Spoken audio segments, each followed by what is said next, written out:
जय एस्ट्रो पाठशाला में आपका स्वागत है। आज हम बात करेंगे भाव विचार की प्रश्न कुंडली में। प्रश्न कुंडली में भाव विचार कैसे किया जाता है। जैसे कोई जातक हमारे पास आता है, प्रश्न करता है, उसके प्रश्न को हम किस भाव से देखेंगे, क्योंकि भाव की क्लासिफिकेशन होने के बाद ही हम बाकी बातों को अच्छे से समझ सकते हैं और उसके प्रश्न का उत्तर तुरंत दे सकते हैं और ज़्यादा सही मात्रा में उसका उत्तर उसको मिल जाता है। यदि हमने भाव विचार ठीक कर दिया, भाव की सिलेक्शन ठीक कर ली, जैसे लगन है, लगन से हम क्या देखेंगे, प्रश्न कुंडली के लगन से हम देखेंगे जाति, जातक की सेहत, जातक की आयु, यदि आयु का कोई प्रश्न है तब उसको यहाँ से देखेंगे। जातक को सुख और सफलता कितनी मिलेगी इस प्रश्न से। रंग और स्वभाव भी इसी भाव से देखा जाता है, लगन भाव से देखा जाता है।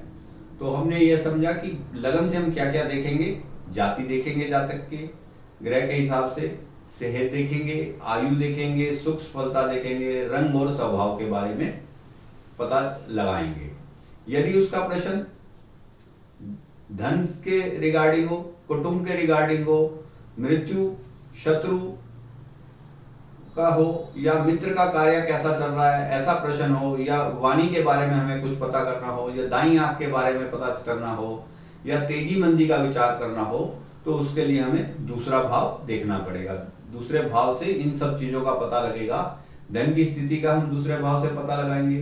कुटुंब की स्थिति का, यदि कुटुंब का उसको सुख देखना है, कलह क्लेश है, उसमें अगर पाप ग्रह बैठे हैं, पाप प्रभाव है, तो वहाँ कुटुंब का सुख कम हो जाएगा।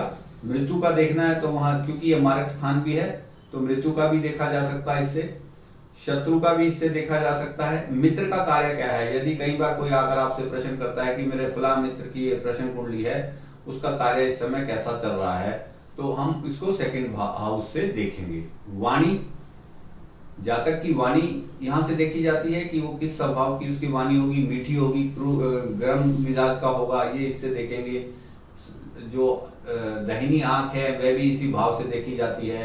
यदि जातक का प्रश्न तेजी मंदी के प्रश्न से रिलेटेड है तब भी इसी भाव से हम उसको देखेंगे। उसके बाद हम बात करते हैं अगले भाव की। यदि मान लो जातक का प्रश्न भाई बहन, नौकर, सेवक, पड़ोसी, संचार, छोटी यात्रा इत्यादि का है, या माता पिता के मृत्यु के बारे में विचार का है, तो हम इसको थर्ड हाउस से देखेंगे, तीसरे भाव से देखेंगे। कि जातक आकर पूछता है कि मेरे छोटे भाई बहनों की क्या स्थिति है या मेरे उनके साथ कैसे रिलेशन है, तो हम उसके ऊपर नियम लगाएंगे थर्ड हाउस को देखकर कि वो पाप प्रभाव में है, पाप पीड़ित तो नहीं है, शुभ प्रभाव में है, शुभ कर्तरी में है, ये सब चीजें देखेंगे। या जातक नौकर का सुख जानना चाहता है, सेवक का सुख जानना चाहता है, तब भी हम थर्ड हाउस से देखेंगे। या पड़ोसी से उसके कैसे संबंध है, उसका कोई पड़ोसी से रिगार्डिंग प्रश्न है, तब भी हम थर्ड हाउस से देखेंगे। संचार का भी प्रश्न यहीं से देखा जाएगा। जातक यदि कोई छोटी यात्रा करना चाहता है, उसका हाना का जवाब हमें इसी भाव से देना है। जातक के माता या पिता के बारे में मृत्यु का विचार करना है, तब भी इसी भाव को देखा जाएगा, थर्ड हाउस को। उसके बाद हम बात करते हैं अगले भाव की, चौथे भाव की। यदि जातक का प्रश्न बाग बगीचे का हो, खेती का हो, औषधि का हो, जमीन में गड़े धन का हो कि क्या मुझे गड़ा धन मिलेगा, गुफा या सुरंग में प्रवेश करना हो जातक को, उसके बारे में उसका प्रश्न हो, घर का सुख, माता का सुख, माता से संबंध, वाहन सुख और मानसिक सुख उसको मिलेगा या नहीं मिलेगा, ऐसा उसका कोई प्रश्न होगा, तो हम उसके लिए फोर्थ हाउस को देखेंगे। फोर्थ हाउस से क्या क्या देखेंगे, हम बाग बगीचे के बारे में देखेंगे, खेत खलियान के बारे में देखेंगे, औषधि के बारे में देखेंगे। कि जातक पूछता है कि मेरे को ये औषधि लगेगी नहीं लगेगी, ये औषधि ठीक है मेरे सेहत के लिए, जमीन में मुझे गड़ा धन मिलेगा या नहीं मिलेगा, ये उसका प्रश्न हो सकता है। कि उसको किसी गुफा या सुरंग में प्रवेश करना है, क्या मैं करूं, उसके बारे में हम उसको उत्तर दे सकते हैं। घर का सुख, घर का प्रश्न हो सकता है जातक का कि मेरे को इस वर्ष में घर मिलेगा, क्योंकि हमारी प्रश्न कुंडली 1 साल की होती है, तो उसके बारे में भी देखा जा सकता है। माता के संबंध उसके कैसे हैं, माता का सुख कैसा है, ये भी इसी भाव से देखेंगे, चौथे भाव से। वाहन सुख भी चौथे भाव से देखेंगे, और मानसिक उसको सुख कितना है ये भी हम चौथे भाव से देखेंगे। इसके बाद हम बात करते हैं अगले भाव की, पंचम भाव की। यदि जातक का प्रश्न विद्या से रिलेटेड हो, किसी किताब को लिखने से रिलेटेड हो, संतान से रिलेटेड हो, सत्ता में च्युति, सत्ता में गिरावट, जैसे कि क्योंकि ये सत्ता का भाव 10वां होता है, उससे 8वां भाव है, सत्ता का अंत इसी भाव से देखेंगे। उपासना 5वें भाव से देखेंगे। अध्यात्म 5वें भाव से देखेंगे। अध्यात्म विद्या जातक लेना चाहता है, अचानक कोई लाभ लेना चाहता है, उसका ऐसा प्रश्न है, तब भी हम पंचम भाव को देखेंगे।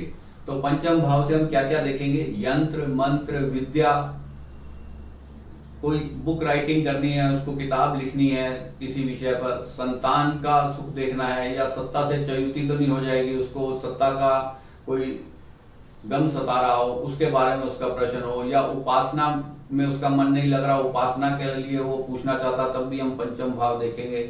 अध्यात्म विद्या के बारे में पूछना चाहता है, तब भी हम उसका पंचम भाव विशेष तौर पर देखेंगे। वहां ग्रह की, राशि की, नक्षत्र की क्या पोजीशन है, उसके हिसाब से हम उसको फल बता सकते हैं, या उसको कोई अचानक लाभ होने वाला है, इसके बारे में भी हम पंचम भाव से देखेंगे। उसके बाद बात करते हैं छठे भाव की। छठे भाव से हम क्या क्या देखेंगे? यदि जातक का ऐसा प्रश्न हो कि मेरे मामा के साथ कैसे संबंध है, या मेरे मामा से मुझे कुछ लाभ मिलेगा, उसको अगर जातक को सौतेली माता का प्रश्न पूछना है तो वो भी हम छठे भाव से देखेंगे। रोग, ऋण, शत्रु का कोई प्रश्न है उसका, वह भी हम छठे भाव से देखेंगे। कंपटीशन, स्पर्धा, संघर्ष, कोर्ट केस, ऐसा उसका प्रश्न है, इसको भी हम छठे भाव से लेंगे।